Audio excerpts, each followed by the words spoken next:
Alright, this is a video walkthrough on a 2015 R-Pod RP179. Up front you have your front tongue jack. It's electric. You have up and down. Your 7-way for lights and brakes. Breakaway here. This just connects next to your chains. You don't want to connect it to your chains.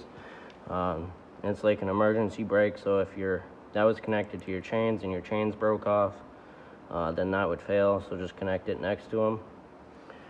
Then your chains are right here, and your coupler right here. Once you get your ball on, just latches there, put your pin or bolt there. And then when you're unhooking it, there's a little trigger right here to unlock it, and then it flips up. You have one 20-pound propane tank. This little knob unscrews so you can access it from the top, turn it on and off. Then to get it filled, you just pull it up.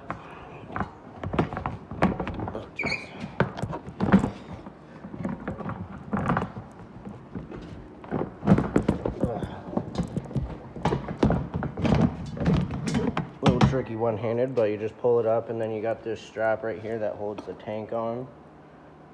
And take that strap off and undo the pigtail to go get it filled. You have a 12-volt battery up here, and that'll run your lights, your water pump, your furnace and water heater, and also allow you to cool your fridge on propane, but it's not recommended just to do it on your battery. It's better to have it plugged in, get it nice and cold before your trip, and then you can use your battery, but still try and use your battery as less as possible with the fridge. It will drain the battery pretty quickly, and that's a common issue that we have. Then you have a light up here to see when it's dark, see your tank and stuff. Then you have stabilizer jacks on each 4 corner. The first thing you're going to do when you get to your site or wherever you're camping is put blocks on the tires if you have to level it side to side. Then use the front tongue jack for front to back leveling it.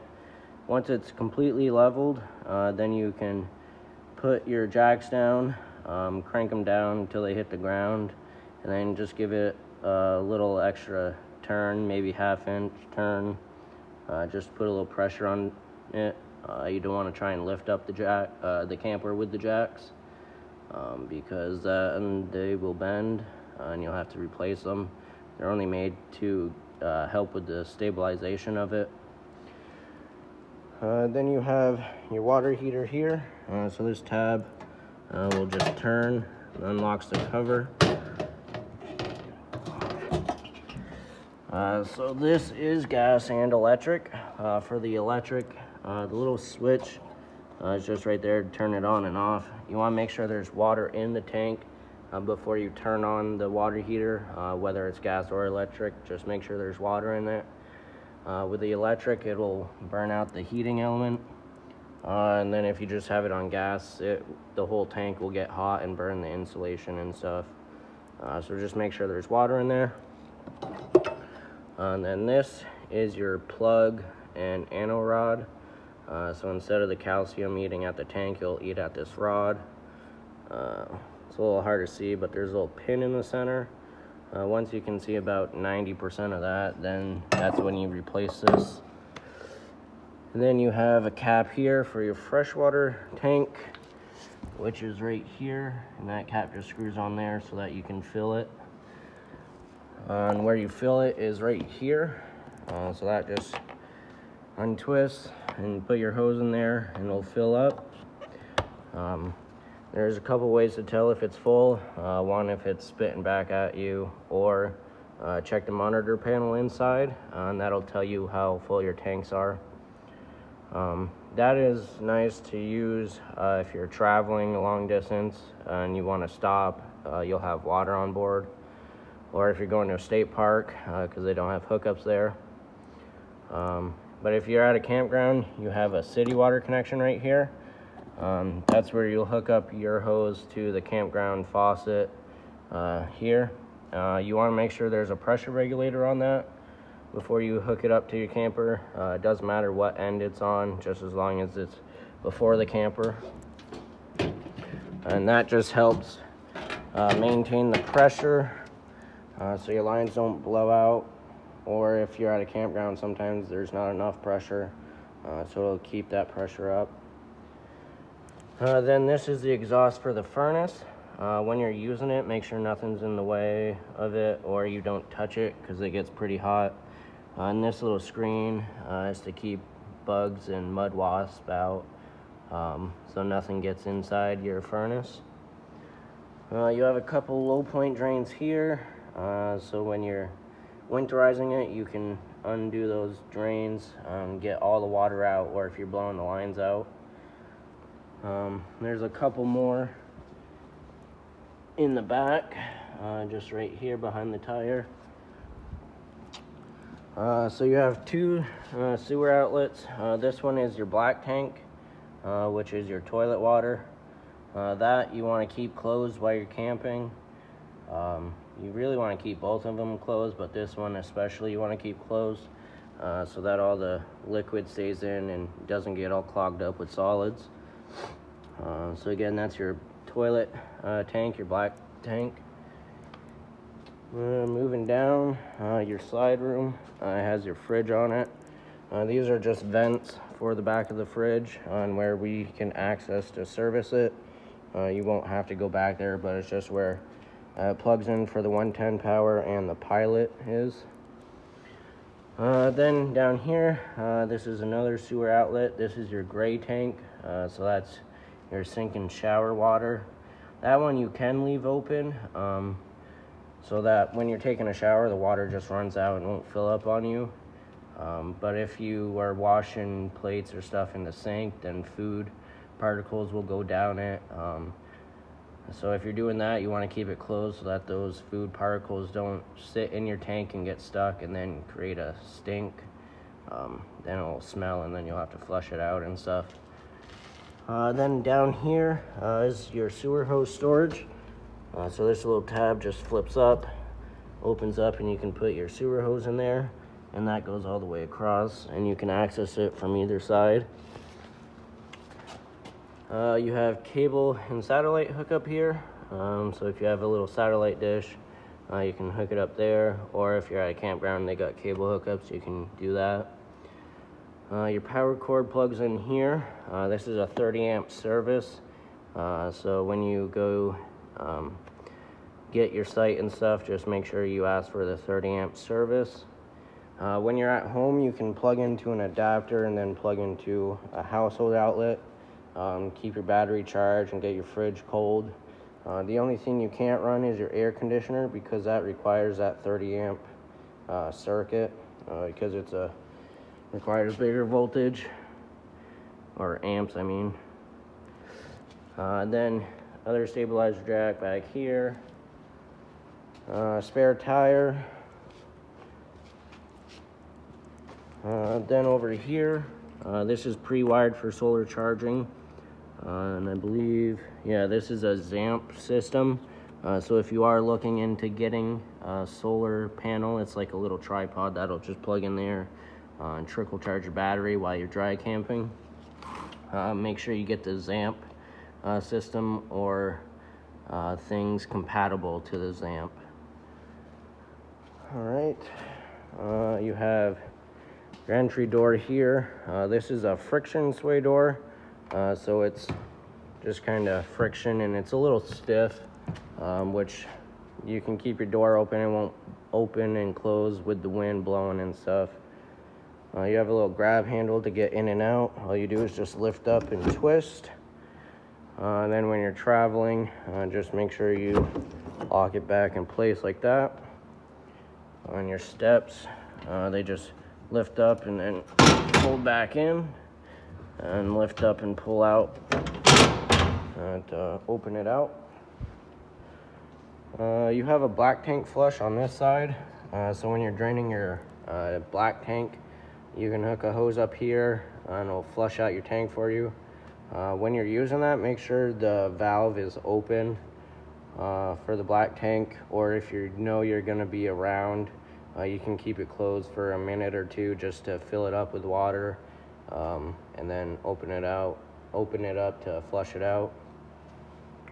But make sure you are paying attention, because if you have that valve closed and you're filling up the tank and you get distracted or start talking to a neighbor, the only place for it to go is through the vent on the roof or fill up through the toilet, and that'll just make a big mess. You have some outlets out here to plug things in, and then you have storage compartment here with a little door holder right there. That's your power cord there. This is the crank for your stabilizer jacks. Show you how that works. So this end will just go on that drive nut right there. Then you can crank it up and down. Or if you want to be quick about it, you can get a drill with a 3/4 socket. Just be careful when you're doing that. Don't over crank it either way. And then this crank right here is for your front tongue jack. So if you lose power or blow a fuse, you can hand crank it up and down. Alright, now we'll move inside. So moving inside to the right of the door, this is your power converter. It's where all your 12-volt fuses are right here, and your 110 breakers. It's all labeled for you. And if you do blow a fuse, there will be a little red light next to what fuse is blown. And that, you just push it and it'll unclick, and then push it back and it'll click locked. Straight ahead, your fridge and household microwave. Your fridge, let's see. So that's your power button. And then this is a 3-way fridge, so you can do 110 power. You can do gas, or you can run it off your battery. And then you just hold it to turn it off. And then here, when it's on, you can press this button to control the temperature. So the bigger block will be the coldest, and here it's not so cold. And then this is a little warning light saying that it didn't light, or if the door is open. And it says right here, it's kind of just like a little reset button for if it didn't light. To open it, you just push this down and it opens right up. A decent little fridge, and you do have a little freezer section right there. Alright, then the kitchen area, you got a little stove top. This you'll need a grill lighter to light. To do that, you just turn the knob to light. This knob's for this burner. Just put your lighter there, light it, and then turn the knob, and it should light right up. You got a little sink here. And this is a little cutting board, and also acts for more counter space, food prep. And then you lift that up, and you got a little plug in there, and that actually just twists on and off. So to plug it, you just twist it on until it's tight, and then to drain it, you just untwist it. It also catches all the food and stuff, so it doesn't clog it up or whatever. Then your main GFI outlets right here. So your outlets, most of them are GFI protected. So if anything trips it, you just come right here and reset it, just like at your house. You got some storage. Then your monitor panels right here. So there's little buttons right here that are labeled. You just push it in, the lights will light up, telling you how full they are and how charged your battery is. You got your switch for your gas on your water heater, then your water pump switch if you're using your freshwater tank. You got your slide switch here, you have in and out.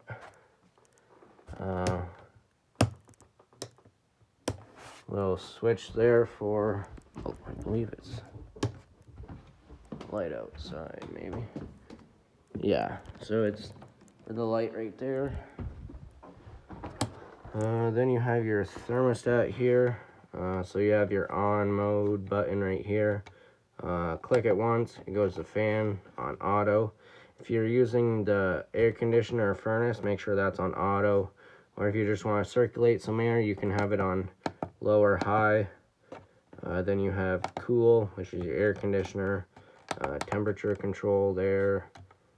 Then your furnace right there. And then turn it off, you just click it again, and that light will go out after a few seconds. Then you got your little dinette seating here, couch, and also will make into a bed with the table down. Put the cushions on top. Behind this door, that's a light switch for the shower and bathroom. So you got your toilet here. Let's see. Oh, it's got a handle flush right here. This little gray thing right there, you press it like that and it'll add water, and then press it all the way and it'll flush it. Shower curtain, you're gonna want to put that all the way open so I don't get the door soaked while taking a shower. Your shower's right here. Just turn on these knobs, flip up the switch right there. It's also a little sink.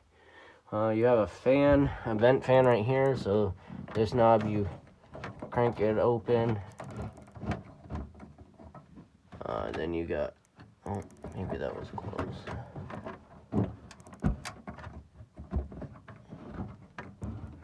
Yeah, okay. Turn it to the left, and then your fan will come on, and you got your fan speeds. And then you can turn it off, and then crank it down while you're traveling. And if you have it cranked open, and if it doesn't turn on, there is a little fuse right in here you can check. And then you just got some storage space for your soaps and stuff.